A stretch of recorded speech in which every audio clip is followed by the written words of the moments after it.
अद्य शनिवासरः अथवा मन्दवासरः,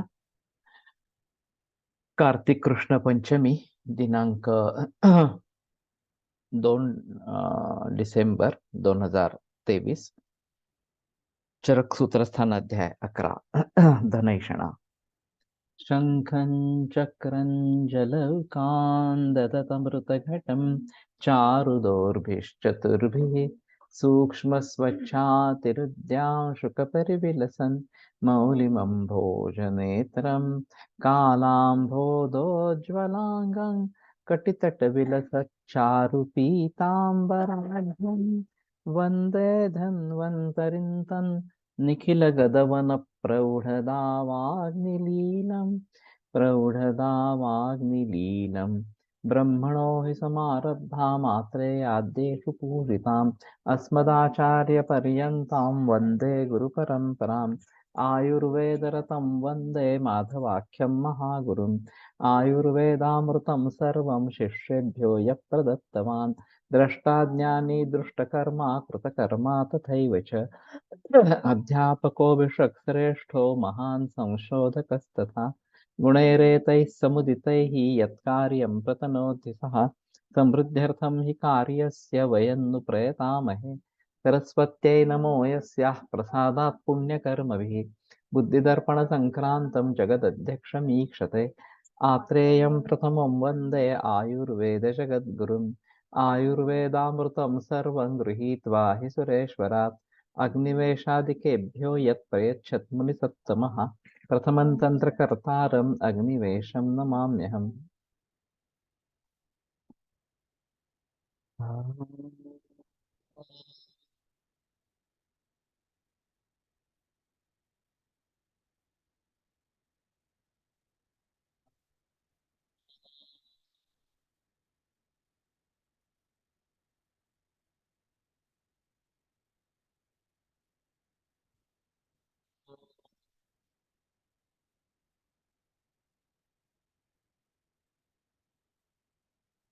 ओम शांति शांति शांति। अथ द्वितीयां धनैषणाम आपद्येत। तो प्राणैषणा के बाद द्वितीय जो धनेश है वो धनैषणा है। प्राणेभ्यः अनंतरम धनमेव परिष्टव्यम भवति।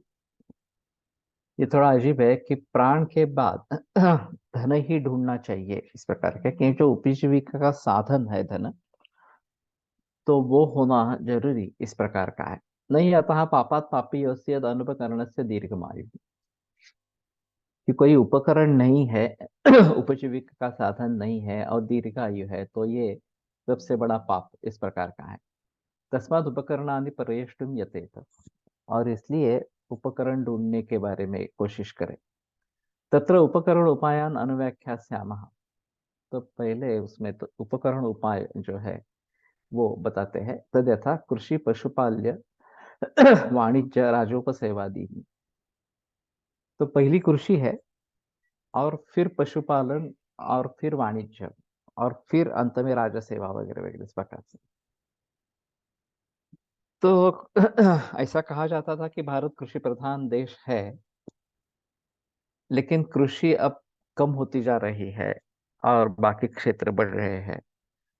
वैसे देखा जाए तो मेरे मन में एक संकल्पना है कि आज उपजीविका के जितने भी साधन है, कुछ भी हो इस प्रकार से पढ़े लिखे लोगों के लिए हो, अनपढ़ लोगों के लिए हो, जो गरीब है उनके लिए हो, या जो धनिक है उनके लिए हो, जो भी इस प्रकार के उपजीविका के साधन है, उन सभी के बारे में जानकारी हासिल की जाए, और फिर किसी ना किसी तरीके से उपजीविका तो होनी ही है। ये अहम मुद्दा इस प्रकार का है।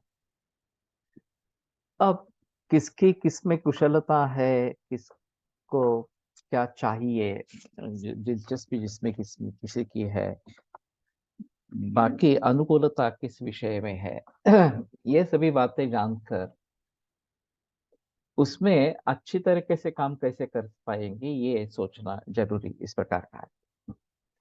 इसमें एक महत्वपूर्ण मुद्दा है कि धर्म के अधीन ही अर्थ और काम होने चाहिए। उसमें कोई संदेह की बात तो चाहे पैसे कम मिले या हमारी इच्छा आकांक्षाएं उनकी पूर्ति न हो, लेकिन अधर्म से ये बात नहीं होनी चाहिए, चाहे अर्थ प्राप्ति की बात हो, चाहे इच्छा पूर्ति की बात हो, इस प्रकार से। तो ये अहम मुद्दा है। लेकिन अगर इस प्रकार के देखा जाए तो शिक्षा पद्धति में पूरा परिवर्तन आ सकता। अभी जो धनवान व्यक्ति है वह पूजनीय माना जाता है, इस प्रकार से उसकी प्रशंसा होती रहती है। और किसी भी तरीके से वो अगर धनवान बन जाता है तो भी वो पूजनीय माना जाता है। तो ये तो सरासर गलत है। जो प्रामाणिक व्यक्ति है वो पूजनीय ज्यादा होनी चाहिए, इस प्रकार से। और फिर वो ऊंचा नीचा इस प्रकार का काम में कुछ नहीं रहता, ये काम ऊंचा है या काम नीचा है, प्रत्येक काम अच्छा ही है, इस प्रकार से। चाहे उसमें आमदनी कम हो ज्यादा हो वो अलग बात इस प्रकार की रहेगी। लेकिन उसी काम में अगर हम ज्यादा आमदनी कैसे कमा सकते हैं, इसके बारे में सोचना जरूरी इस प्रकार का रहेगा। तो कहने का तात्पर्य अर्थ है कि कृषि एक क्षेत्र का काल में बहुत अच्छी इस प्रकार की मानी जाती थी, उसके बाद में पशुपालन, फिर वाणिज्य और फिर राजोपसेवा वगैरह जो है वो।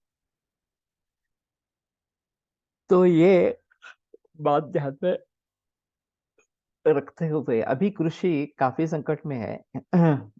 और किसानों के किसान बेहाल है। एक तो हमारे ही अधर्म के कारण या राज्यकर्ताओं के अधर्म के कारण जनपदोध्वंस बढ़ रहा है। तेन नापो यथा कालम वर्षति नवा वर्षति विकृतम वर्षति, ये सभी बातें दिखाई दे रही है। और उससे डायरेक्ट अफेक्ट होने वाला किसान है। और फिर वो अफेक्ट हो जाएगा तो हम सभी अफेक्ट हो जाते हैं, क्योंकि मूल आहार का मूल किसान इसी प्रकार का है, उसका मूल खेती है, उसका मूल पानी है, इस प्रकार से। तो इन सभी के बारे में गहराई में सोचना पड़ेगा, और कृषि फिर से एक बार कैसे उभर आएगी ये देखना पड़ेगा। वैसे भी पशुपालन के बारे में है। अभी ये टेक्नोलॉजी के जरिए ट्रैक्टर वगैरह आ गए तो इनका बैलों के ऊपर हमारा जो निर्भर था वो कम हो गया, इस प्रकार से उनकी जरूरत नहीं रही तो उनको मारने लगे, इस प्रकार से। तो ये भी बात बदलनी है। एक तो देसी गाय पूरे भारत में और विश्व भर में कैसे बढ़े, इसके बारे में सोचना है। जर्सी गाय से धीरे धीरे वापिस आना है, और देसी गाय का जिक्र बढ़ता जाना चाहिए। तो नैसर्गिक खेती भी होगी, और नैसर्गिक खेती होगी तो स्वास्थ्य अच्छा रहेगा। रोग नहीं होंगे, इस प्रकार से। तो पशुपालन के बारे में भी अभी सोचना जरूरी इस प्रकार का है। वाणिज्य में काफी देश तरक्की कर रहे हैं, हम भी तरक्की कर रहे हैं, उसमें संदेह की बात नहीं है। और राजस्व सेवा वगैरह जो है ये भी एक अलग मुद्दा इस प्रकार का हो गया है। और फिर नौकरी करते रहेंगे, बाकी कुछ करने की जरूरत नहीं है, ये भी लोग सोचते हैं इस प्रकार से। यानी च अन्यानि अपि सताम अविगरहितानि कर्माणि वृत्तिपुष्टिकराणि विद्यात् तानि आरभेत कर्तुम्। और सज्जनों के दृष्टि से जो विगरहित है, जो निंदास्पद नहीं है, बल्कि प्रशंसनीय है, इस प्रकार से, जो वृत्ति पुष्टिकर इस प्रकार की है। तो वृत्ति की पुष्टि करने वाले इस प्रकार से वृत्ति उपजीविका ये ऐसे ले सकते हैं। वृत्ति और पुष्टि अलग अलग भी ले सकते हैं। तो उनके बारे में जानकारी हो, जैसे मैंने कहा कि अभी जिस तरीके से उपजीविका हो सकती है उन सभी तरीकों को सामने लाना जरूरी इस प्रकार का रहेगा। और फिर जिस प्रकार की उपजीविका हो सकती है वो उसमें करते रहे, ये बेहतर ऑप्शन इस प्रकार का है। तथा कुर्वन् दीर्घं जीवितं जीवति अनमोत पुरुषो भवति। त्या त्या व्यक्तीनेच ठरवायचं किंवा गुरुनी ठरवायचं। गुरु आई वडील, पालक और वो व्यक्ति, वो बड़ी होने पर व्यक्ति को ही डिसाइड करना है मुझे क्या पसंद है, मुझे क्या करना है, इस प्रकार से। लेकिन सभी फील्ड्स उसके सामने ओपन हो, मालूम हो सभी फील्ड्स के बारे में, और फिर मुझे कौन सा क्षेत्र चुनना है ये देखा जाए तो ज्यादा बेहतर इस प्रकार का रहेगा।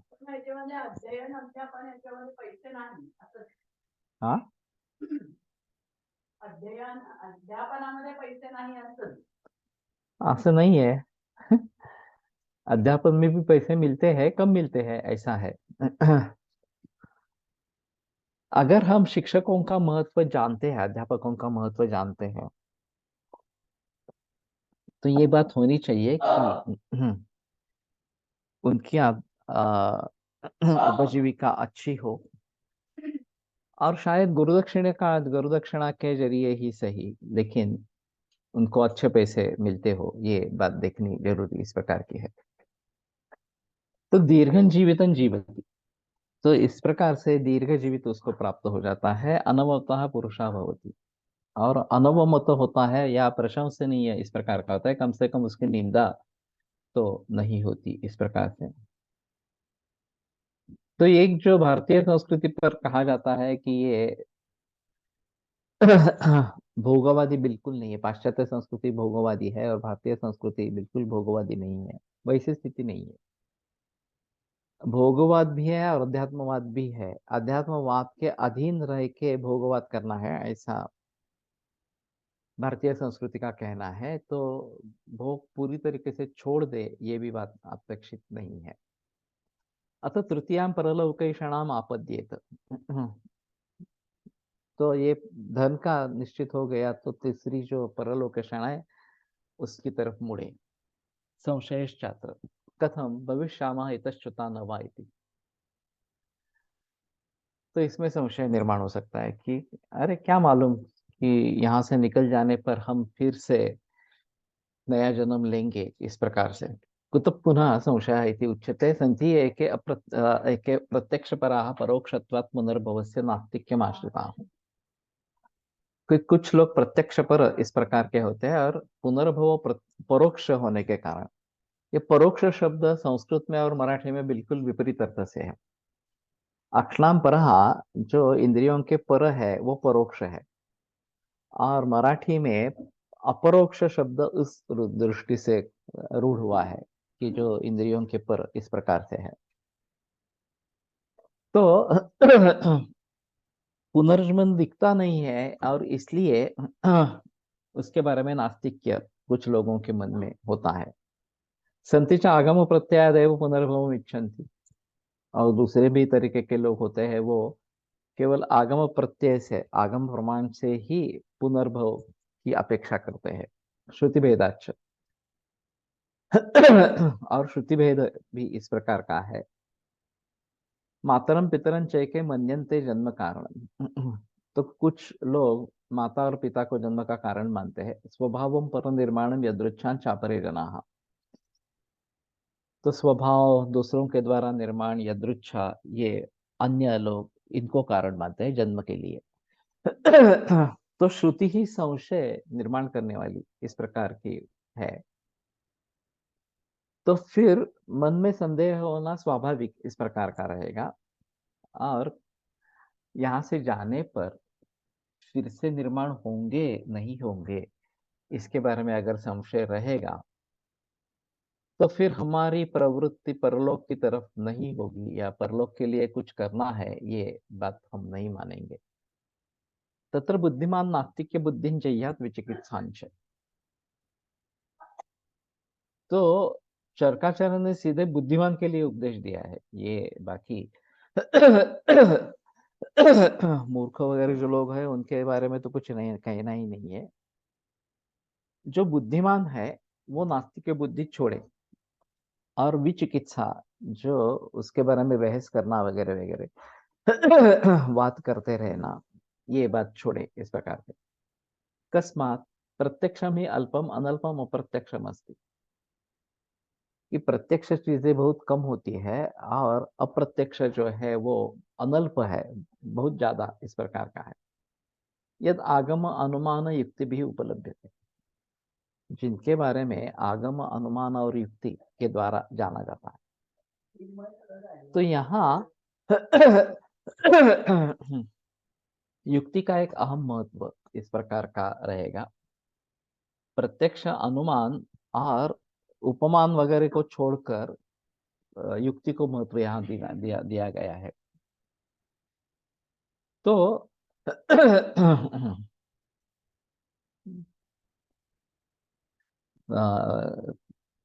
आगम ये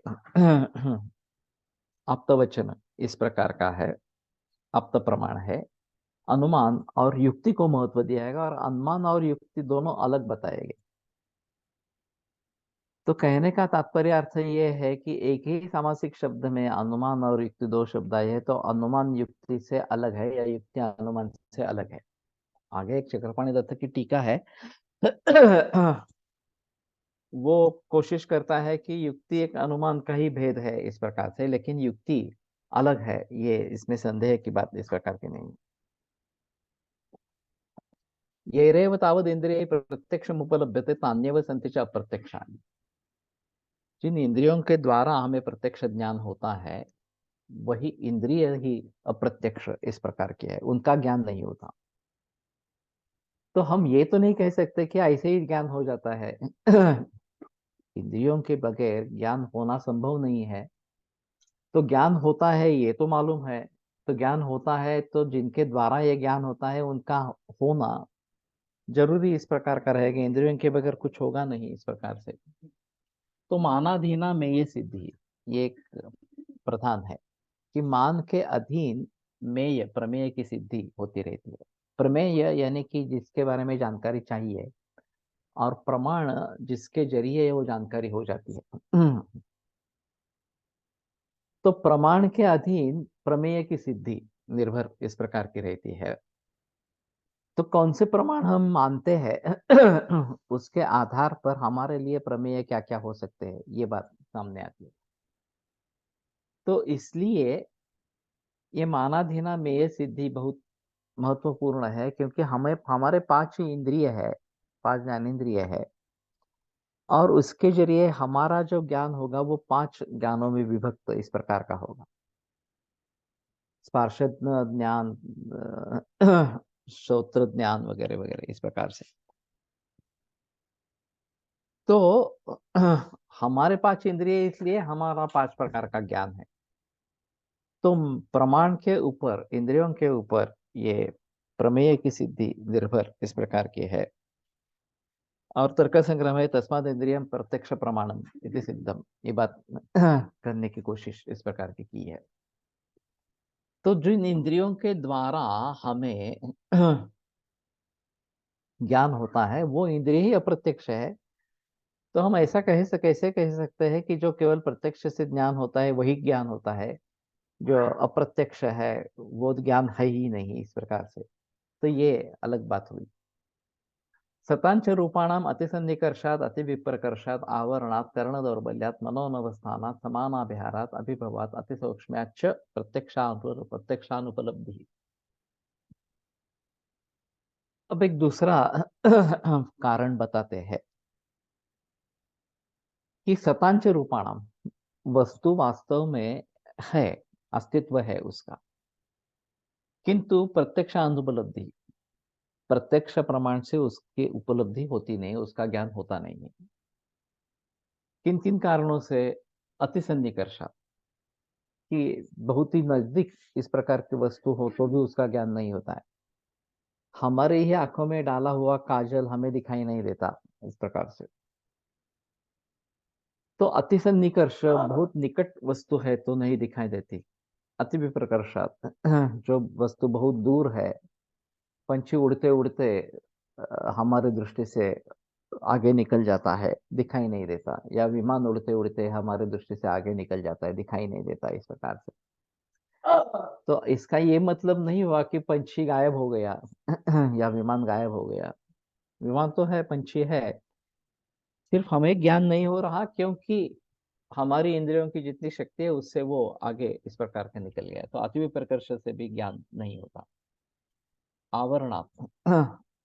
अगर वस्तु के ऊपर कोई आवरण हो तो उसके अंदर जो वस्तु है उसके बारे में ज्ञान नहीं होता। और यहाँ मेडिकल का संबंध आ जाता है। हमारे पूरे शरीर पर त्वक आवरण इस प्रकार का है, अभ्यंतर भी त्वक आवरण इस प्रकार का है। और फिर उसके जरिए अंदर जो है वो हमें बाहर से दिखाई नहीं देता, आवरण होने के कारण। अभी दो तरीके से फिजिक्स ने इसके बारे में मार्ग ढूंढा है। एक तो है एक्सरे से शुरुआत हुई, एक्सरे, सोनोग्राफी, फिर स्कैन, एमआरआई, पेट स्कैन वगैरह वगैरह। तो इसके जरिए शरीर के भीतर जो भाव है उसके बारे में काफी अच्छी जानकारी मिलने लगी। और ये बढ़ता ही जा रहा है, 32 बिट, 64, 128 वगैरह वगैरह इस प्रकार से वो हो जाता है। अभी जो ये रोबोटिक सर्जरी है उसमें मैंने सुना था 14 या 16 गुना वो बड़ा हो जाता है। जो ऑब्जेक्ट है, जब आप करते हैं, सर्जरी करते हैं, तो ऑब्जेक्ट 14 या 16 गुना बड़ा हो जाता है। तो ये बहुत ही आसान चीज होती है सर्जन के लिए। और फिर रोबोटिक सर्जरी, रोबोट के द्वारा सर्जरी की जाए और हम सिर्फ रोबोट को कंट्रोल करेंगे। ये अभी प्रचलन में आ गई, ऐसा नहीं हुआ कि प्रचलन में नहीं आ गई, आ गई प्रचलन में। तो इस प्रकार से शरीर के भीतर के बारे में जो ज्ञान है आवरण के जरिए जो नहीं होता था वो होने लगा। दूसरा इसमें है वो स्कोपीज है, चाहे एंडोस्कोपी हो, कोलोनोस्कोपी हो वगैरह वगैरह इस प्रकार से। तो भीतर प्रवेश करके उसमें कैमरा लगा हुआ है, हम फोटो ले सकते हैं, देख सकते हैं आंखों से इस प्रकार से। तो ये विज्ञान की तरक्की है, फिजिक्स की तरक्की है इसमें। और उसका एलोपैथी ने पूरा फायदा इस प्रकार का उठाया है। तो आवरण के जरिए जो हमें ज्ञान नहीं हो रहा था वो अभी ये स्कैन वगैरह से या फिर स्कोपी से हो रहा है। केवल इतना ही नहीं रहा, जो है वो भी बड़ा दिखाकर रोबोटिक सर्जरी में काफी सुविधा इस प्रकार की हो गई है।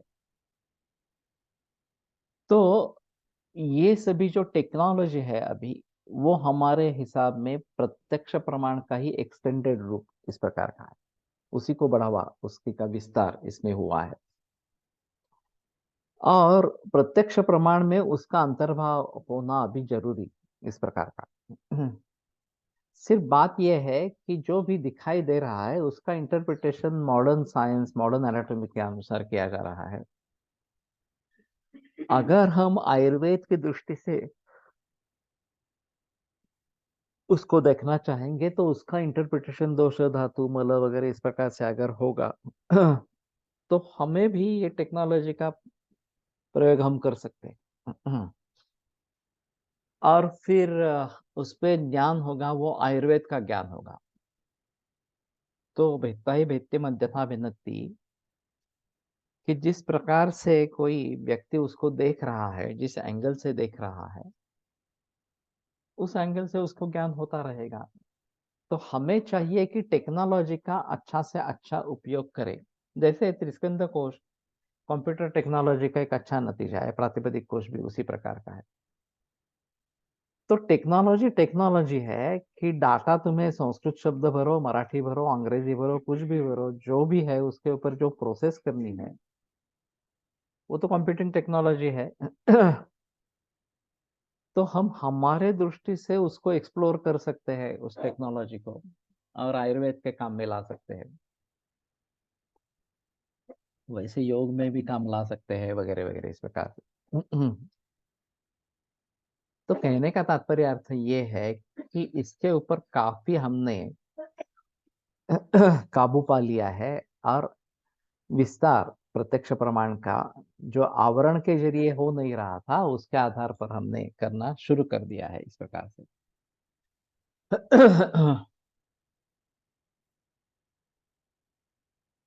कर्ण दौर्बल्य, अगर इंद्रियों का दौर्बल्य है तो भी ज्ञान नहीं होगा। इसमें भी अभी एड्स आ गए हैं कि आंखों से ठीक तरीके से दिख नहीं रहा है, रिफ्रैक्टिव एरर है, तो चश्मा लगाते हैं। या अभी मोतीबिंदु के बारे में लेंस जैसे आ गए, लेंस इम्प्लांट, ये बात आ गई, तो पुराने जमाने बड़े बड़े चश्मे नंबर का चश्मा लगता था, ये सब निकल गया और केवल लेंस डाल देंगे तो जरूरत नहीं पड़ती चश्मा लगाने की, इस प्रकार से। सुनने में तकलीफ है तो हियरिंग एड इस प्रकार की है। तो कर्ण दौर्बल्य के बारे में ये काफी बातें हुई है, लेकिन फिर भी रसनेन्द्रिय के बारे में, स्पर्शनेन्द्रिय के बारे में ज्यादातर की इसमें नहीं हुई है। और रूप के बारे में हो सकता है, थोड़ा शब्द के बारे में, इसके बारे में हो सकता है कि टेक्नोलॉजिकली हम आगे बढ़ सकते हैं। जिन जिन भावों का डिजिटलाइजेशन किया गया है, शब्द है, रूप है, स्पर्श भी कुछ हद तक इस प्रकार का है, तो उसके जरिए सेंसर्स काफी आ गए इसमें। उसके जरिए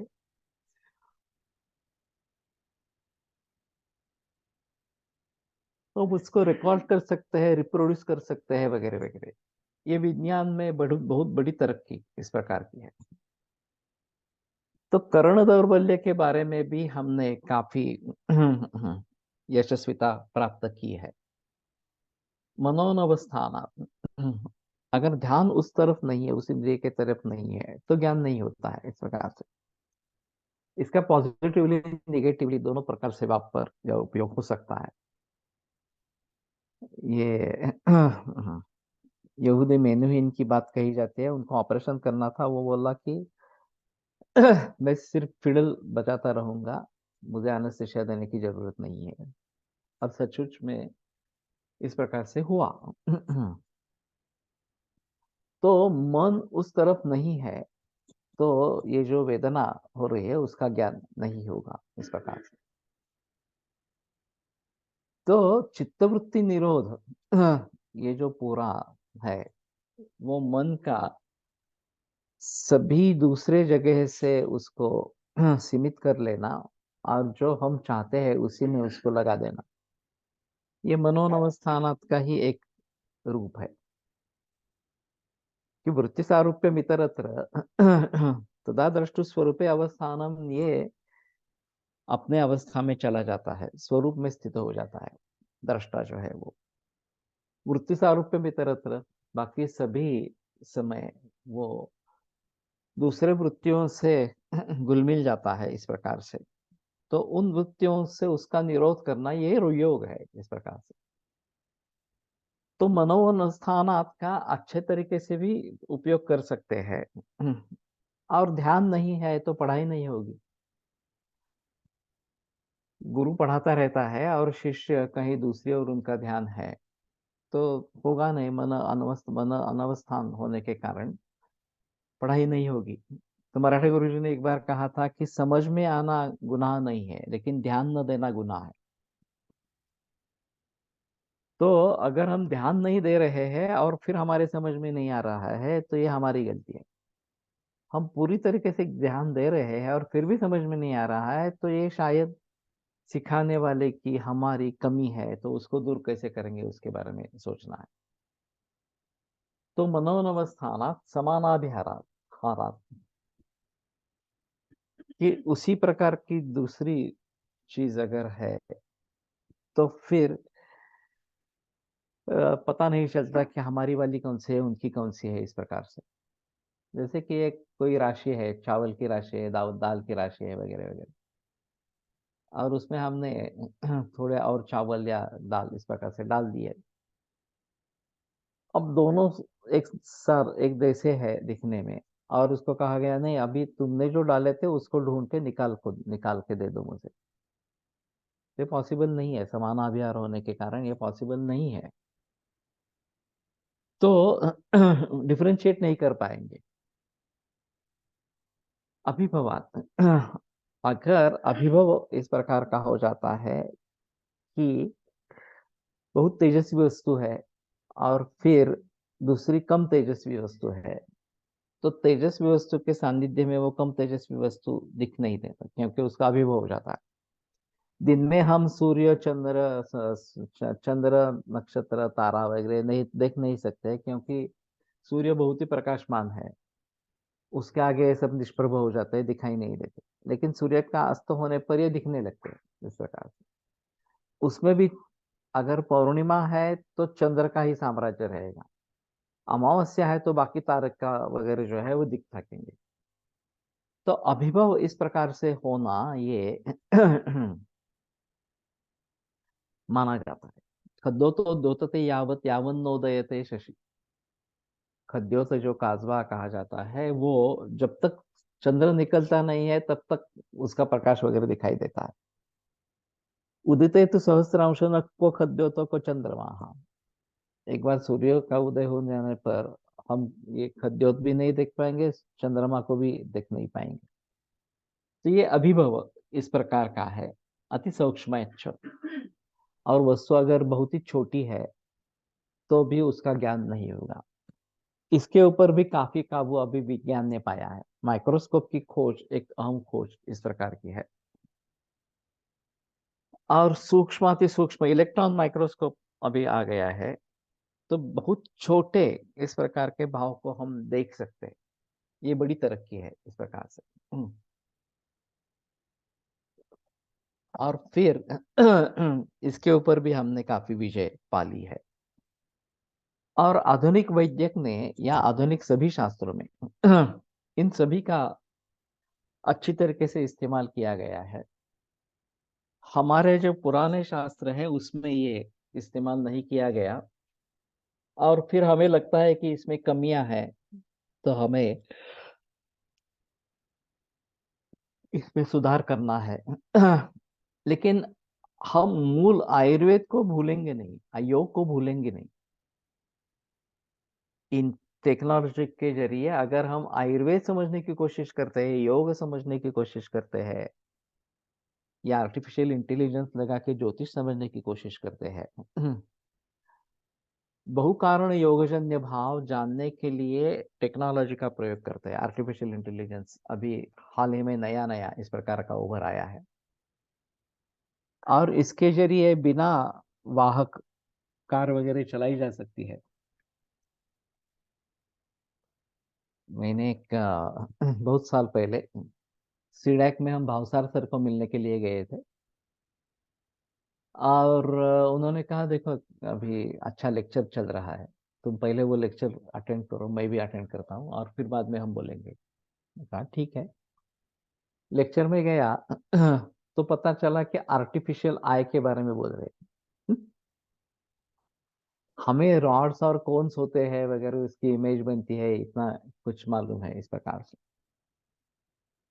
लेकिन कहाँ कहाँ से प्रकाश किरण आते हैं, उनका एनालिसिस किस प्रकार से होता है, और फिर उसके आधार पर जो ज्ञान होता है वो किस प्रकार का होता है।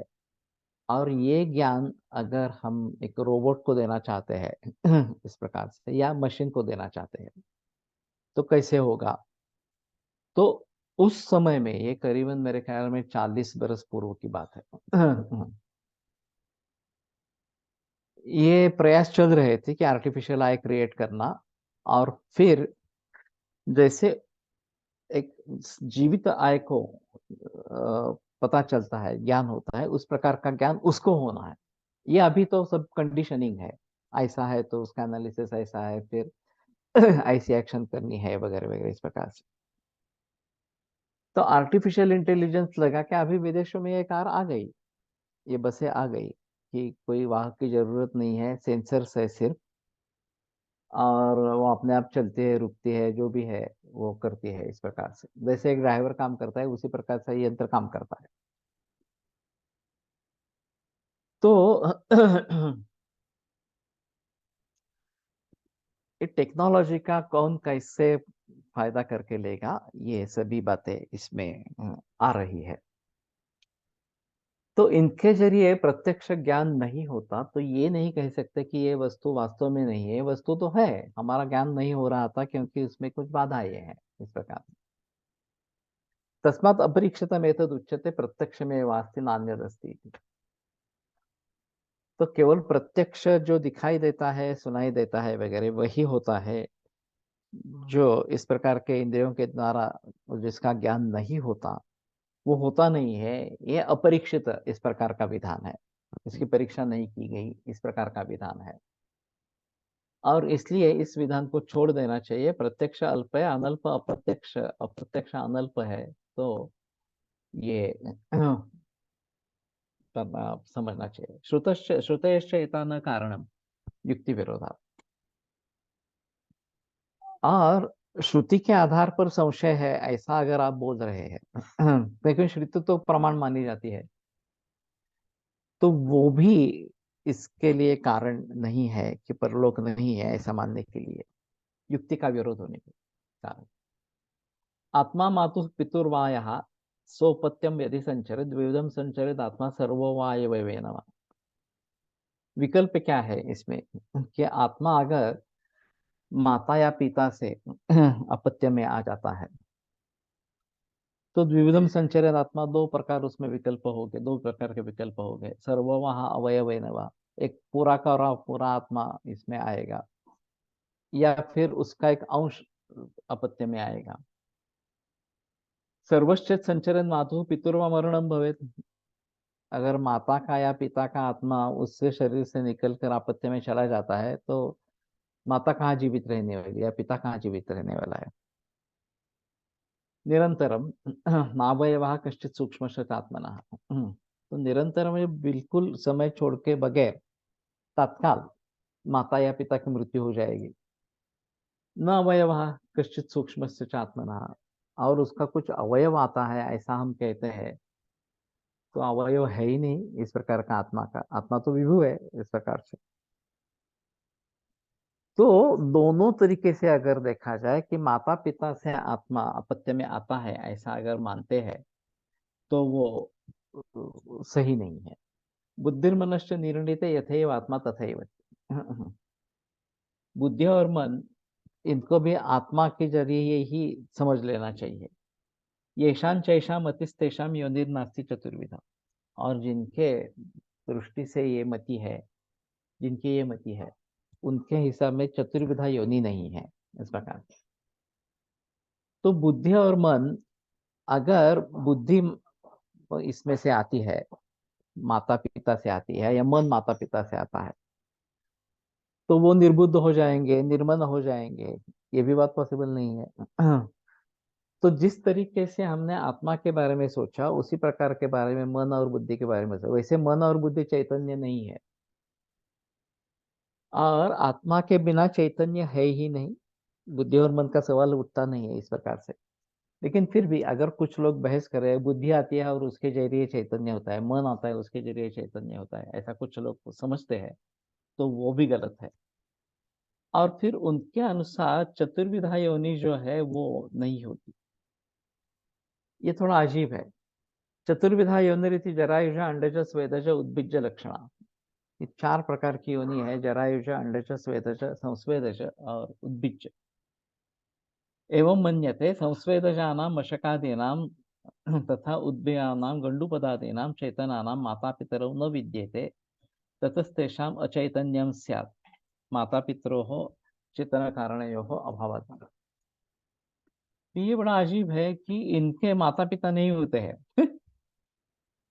संस्वेद जो मशक वगैरह जो है और उद्भिज गंडूपद वगैरह जो है, ये चेतन है, उसमें तो संदेह नहीं है, लेकिन उनके माता पिता नहीं हुए तो उनमें चैतन्य ऐसे ही आ जाता है इस प्रकार से।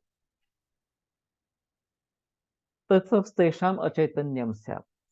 तो माता पिता नहीं है तो उनमें अचैतन्य हो जाएगा। माता पितरो चेतन कारण अभावादिति। अगर माता पिता चैतन्य का कारण है ऐसा तुम मान रहे हो, तो ये चार प्रकार की योनि जो बताई गई है ये वास्तव में नहीं होगी। अब बात ऐसी है कि इनके माता पिता नहीं होते, ये मानना मुश्किल है। अब इसके बारे में तो काफी बहस हो सकती है कि बगैर माता पिता किसी का जन्म हो सकता है क्या, इस प्रकार से। ये जो यहाँ पे कही है, संस्वेदज में यूकालिक्सा अगर हमारे श्वेत के जरिए बालों में निर्माण होते हैं, तो उनके बीज अंडे ऐसा कुछ तो होने चाहिए। और फिर उसमें से वो बाहर आएंगे। इस प्रकार के बीज या अंडे अगर नहीं है, तो डैंड्रफ ये नहीं होगा। यूकालिक्सा, ये जो कृमि होते हैं बालों में, वो नहीं होंगे इस प्रकार से। तो बगैर माता पिता ये निर्माण होते हैं क्या, नहीं होते हैं, ये संदेहास्पद इस प्रकार की चीज है। चरकाकार्य का कहना है कि चतुर्विधा योनि जो बताई गई है वो नहीं रहेगी इस प्रकार से। ये चक्रवाणी दत्त का सब विवरण है इस प्रकार से। तो ये चतुर्विध योनि का महत्व क्या है? जरायुज और अंडज, ये तो हमें मालूम है। जो मैमेलियंस कहे जाते हैं वो जरायुज इस प्रकार के हैं, और अंडज कुक्कुट वगैरह जो है वो अंडज इस प्रकार के हैं। लेकिन संस्वेदज और उद्भिज,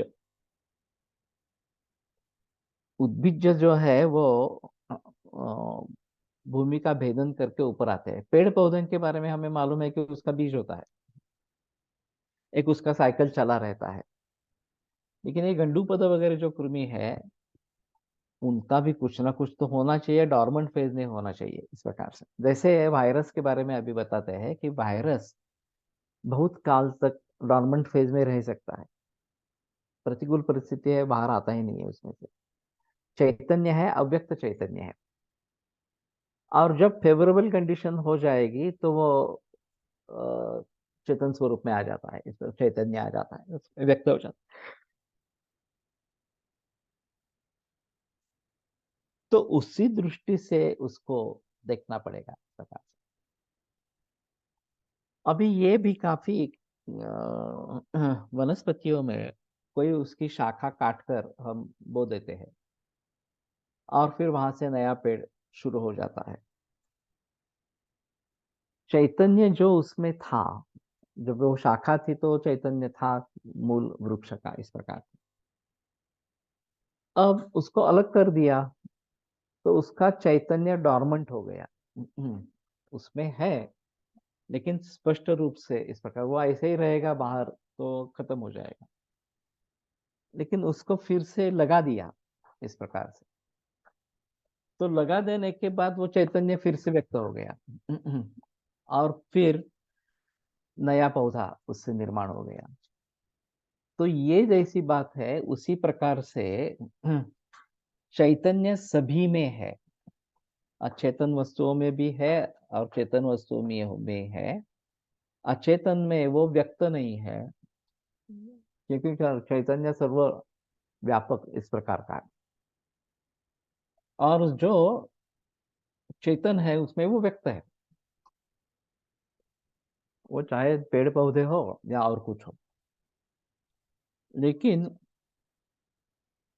ये एक अलग योनि हो गई, संस्वेदज और उद्भिज, जो जरायुज और अंडज से भिन्न है। और इनके मुताबिक ये चार प्रकार की ही योनि इस प्रकार की है। तो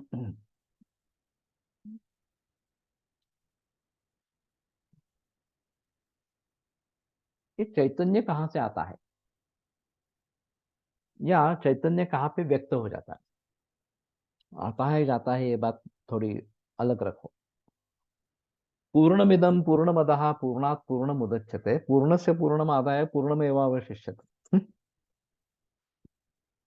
ये एक अजीत इस प्रकार का श्लोक है। ब्रह्म तत्व भी पूर्ण है, आत्म तत्व भी पूर्ण है। तो पूर्ण से पूर्ण निकाला गया। ये ब्रह्म तत्व है, उसमें से आत्म तत्व सजीवों में व्यक्त हो गया। और फिर भी ब्रह्म तत्व नष्ट हो गया ऐसी बात नहीं है। पूर्णमेवावशिष्यते, वहां वो भी पूर्ण और ये भी पूर्ण है इस प्रकार। तो ये कैसी बात हो सकती है?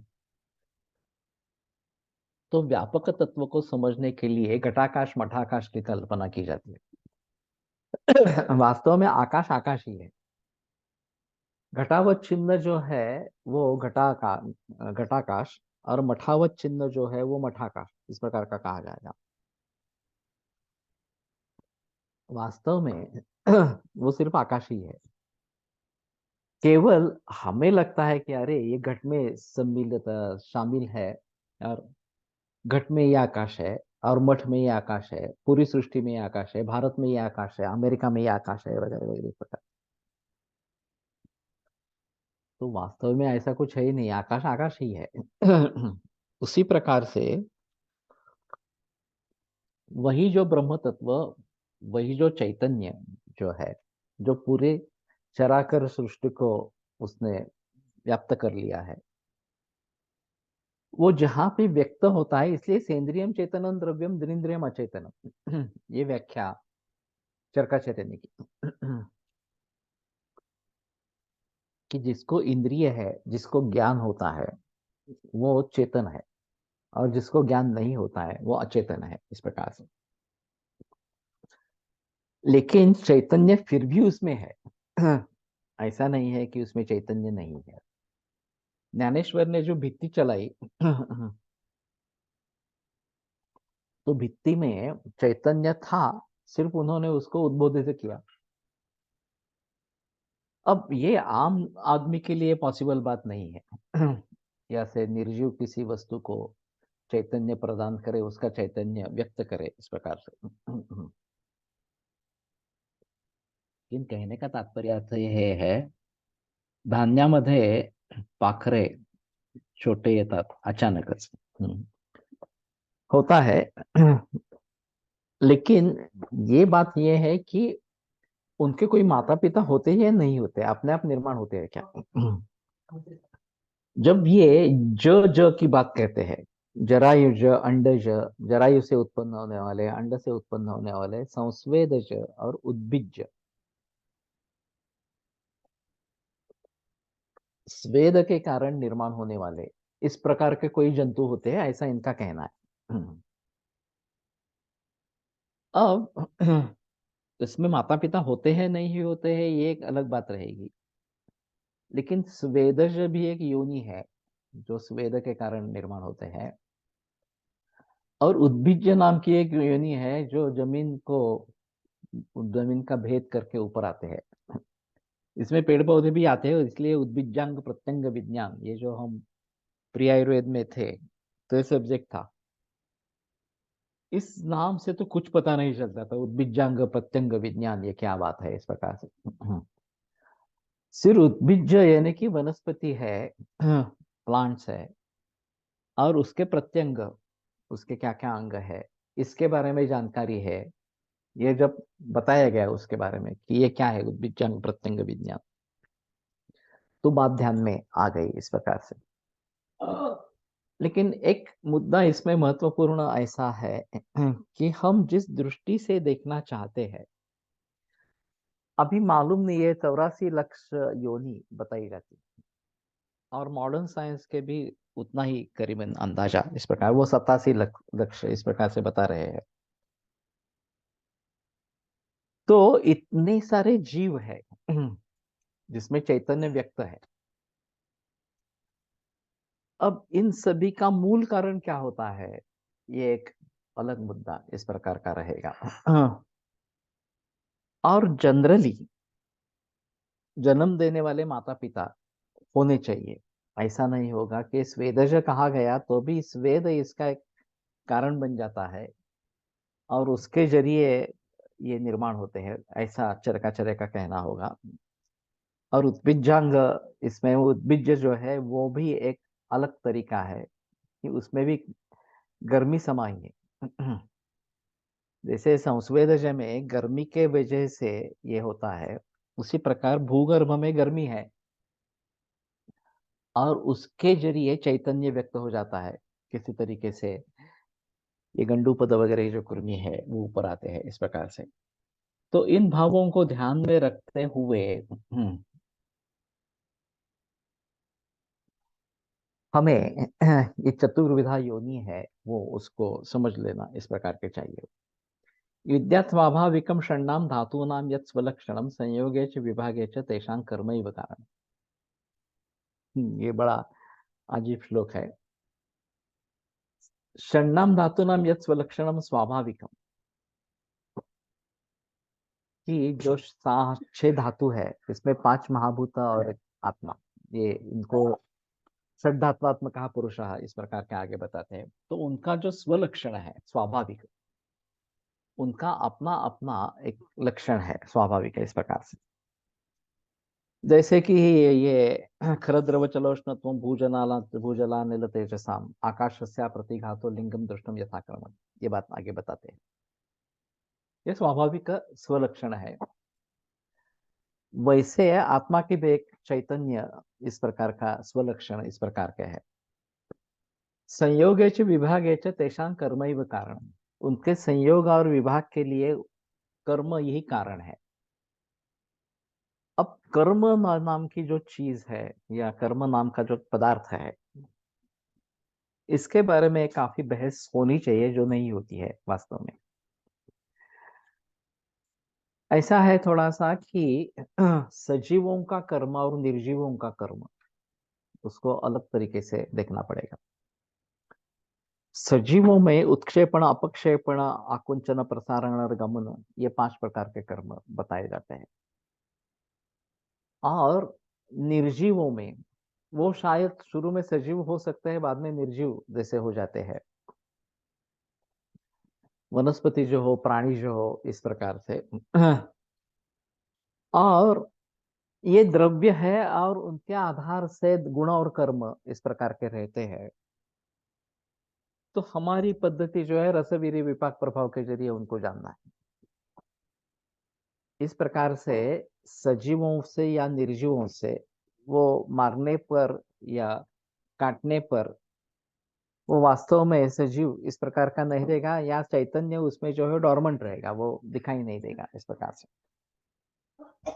लेकिन उसके कर्म बताए गए हैं इस प्रकार से, और वो रसवीर्य विपाक प्रभाव के आधार पर बताए गए हैं। तो कर्म के बारे में हमारे यहाँ जो बहस है, ये सृष्टि वाले जो द्रव्य है उसके बारे में, रसवीर्य विपाक प्रभाव उनके आधार पर, उसमें प्रभाव द्रव्याधीन इस प्रकार का भी है। रसवीर्य विपाक ये सभी तो गुण है इस प्रकार से। और उनके कर्म है अलग अलग इस प्रकार से। और उत्क्षेपण, अपक्षेपण, आकुंचन, प्रसारण, गमन, ये सजीवों में कर्म है। तो शरीर के सभी व्यापार जो है वो इन कर्मों पर आत्मनिर्भर इस प्रकार के हैं। उसके बारे में ज्यादा बहस नहीं है। इसके बारे में ज्यादा बहस है, रसवीर्य गुण विपाक वगैरह वगैरह बारे में। लेकिन शरीर के कर्मों के बारे में ज्यादा बहस नहीं है। तो हमें चाहिए कि जो भी क्रिया शरीर में होती होगी या शरीर के द्वारा की जाती होगी, इसमें दोनों में अंतर है। हम हाथ पैर बाकी जो है कर्मेंद्रिय, वागेंद्रिय वगैरह वगैरह, उसके जरिए कर्म करते रहते हैं। और शरीर में भीतर कर्म चलता रहता है, द्रव्य गुण, दोष धातु मल सभी का कर्म चलता रहता है। अब इन दोनों में यही कारण है कि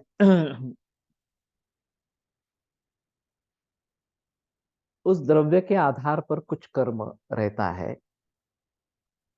और यहाँ पे बात की जा रही है वो संयोगेच वियोगेच तेषां कर्मैव कारणम। ये पंचमहाभूत और आत्मा का संयोग और पंचमहाभूत और आत्मा का वियोग। जन्म होता है तो संयोग होता है, मृत्यु होती है तो वियोग होता है।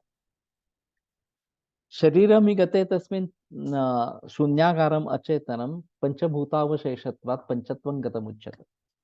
ये शारीस्थान पहले अध्याय में बताया गया था। क्यों आत्म तत्व निकल जाने से या वो उद्भूत नहीं होने के कारण निकल जाना ये पॉसिबल नहीं है। आत्म तत्व सभी जगह है इस प्रकार। आईवीएफ करते हैं, कुछ आईवीएफ सक्सेस होते हैं, कुछ आईवीएफ सक्सेस नहीं होते हैं। वैसे आत्म तत्व सभी में है।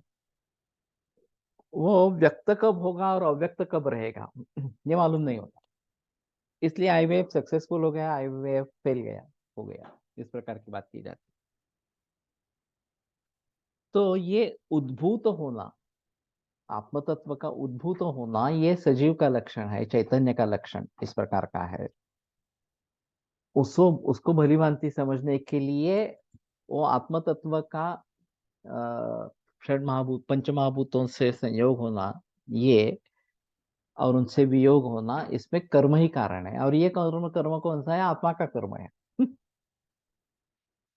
आत्मा इस योनि से दूसरी योनि में प्रवेश करता है, तो पहले योनि से वियोग और दूसरे योनि से संयोग, ये सभी बातें उसके कर्म के जरिए होती रहती है। तो तेषाम कर्म ही में कारण, तो कर्म ही वहां पे कारण इस प्रकार का है। और कर्म अलग नहीं रह सकता, कर्म को द्रव्य का अधिष्ठान चाहिए। वो शायद चेतन या अचेतन इस प्रकार का हो सकता है, अधिष्ठान उसका जो है। और उन दोनों को देखने का तरीका अलग अलग इस प्रकार का है। तो तत्वज्ञान की दृष्टि से देखा जाए तो ये काफी महत्वपूर्ण बातें इसमें बताई गई है। और उनको भली भांति समझना आवश्यक इस प्रकार का रहेगा।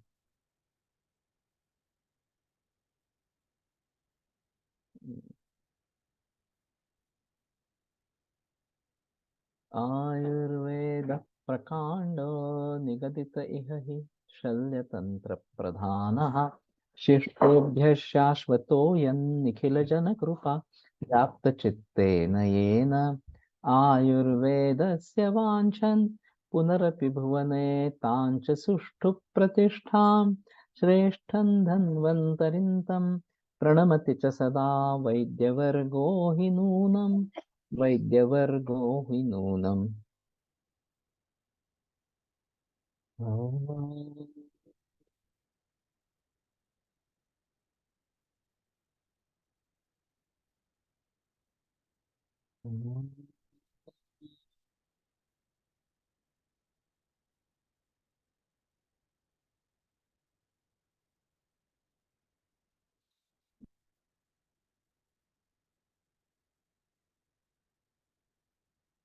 ओम शांति शांति शांति। विरम्यते व्याख्यान व्यापारात्। सोमवासरे पुनरपि मिलिष्यामः।